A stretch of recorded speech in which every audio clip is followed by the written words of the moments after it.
Hi, and welcome to the Crash Course in Passover, the holiday in which we celebrate the birthday of the Jewish people as we achieved our national freedom from the land of Egypt.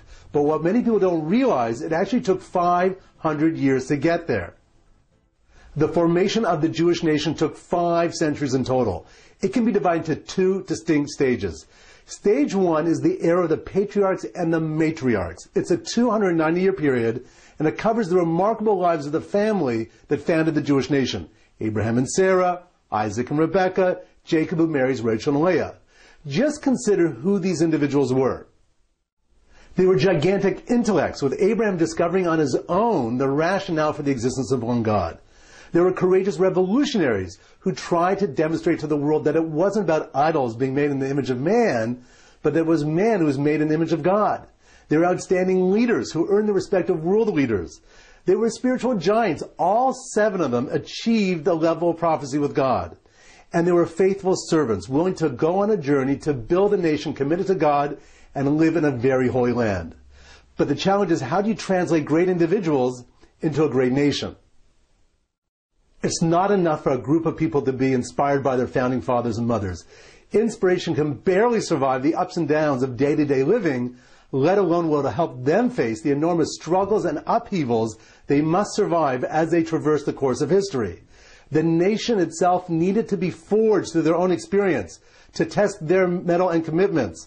Just think about the type of nation God was trying to create.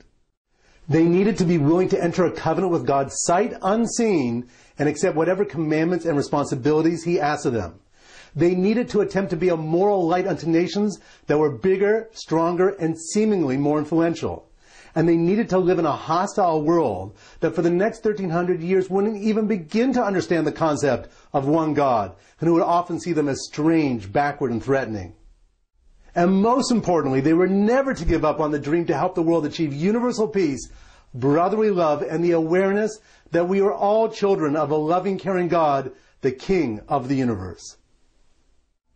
To achieve this, God needed the nation to go through an experience that would enable them to know in their bones that God exists, that He controls the universe, and that nothing stands in His way.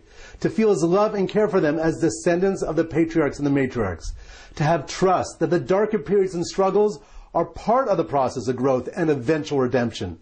And ultimately be grateful to be part of this nation and to do everything humanly possible to pass on the sense of privilege and responsibility to their children and the next generation.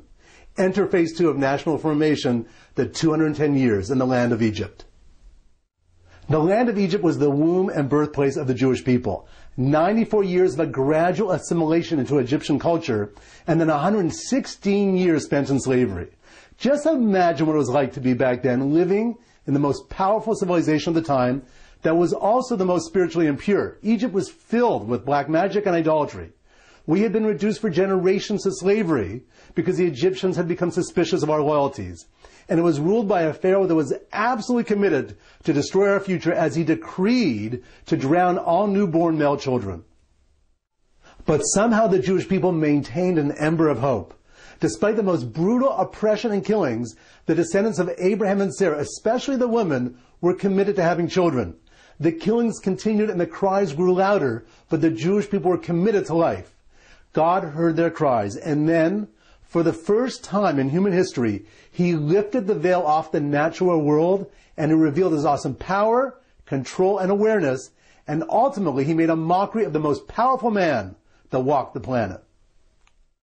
Using the 10 plagues, God demonstrated over the course of a year that He controlled every facet of reality, and He could change the very nature of nature.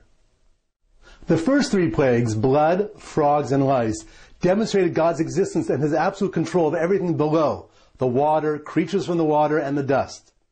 The next 3 plagues, wild animals, pestilence, and boils, showed that God had absolute authority over everything that walked the land, both animals and man.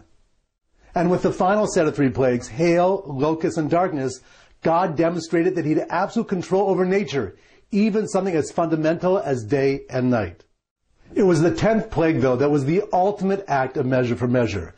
When the civilization that enslaved us and tried to rob us of our future saw at the stroke of midnight the destruction of their own future with the death of their firstborn. The children of Israel took their first steps across the border and experienced national freedom amidst the power, majesty, and the love of God. And that's why every year Jews around the world try to capture that experience and transmit it as the foundation of our national identity and purpose to our children, our future. That's why at the Seder we use a Haggadah, which guides our retelling of the story and directs us to share the experience as if we had been there ourselves. We acknowledge our roots as idol worshippers and slaves and the transformation to a free nation under one God. We lift 4 glasses of wine to mark the different stages of redemption and drink while reclining to connect to the noble spirit of being God's people. We relive the pain and the anguish of the bitter herb and eat the mutz of the bread of our affliction. And we also recall the Passover offering that we would have celebrated with if we had the Holy Temple of Jerusalem. But most importantly, we do whatever we can to encourage our children to ask questions, to be curious and aware. And hopefully they'll walk away with an understanding why this night is truly different from any other night in history. And that's because it produced a nation that is truly different from any other. Before we conclude the crash course, it's important to remember that the more you put into the Seder, the more you get out of the Seder. I encourage everybody, read the first part of the book of Exodus. Go from chapter 1 all the way through most of chapter 15. That'll take you right through the events of the splitting of the Red Sea. May this year's Seder increase our sense of gratitude for being part of such a remarkable nation, and may it strengthen our commitment to work together to be a light unto nations and achieve the dream. Have a very happy Passover, and please God, next year in Jerusalem.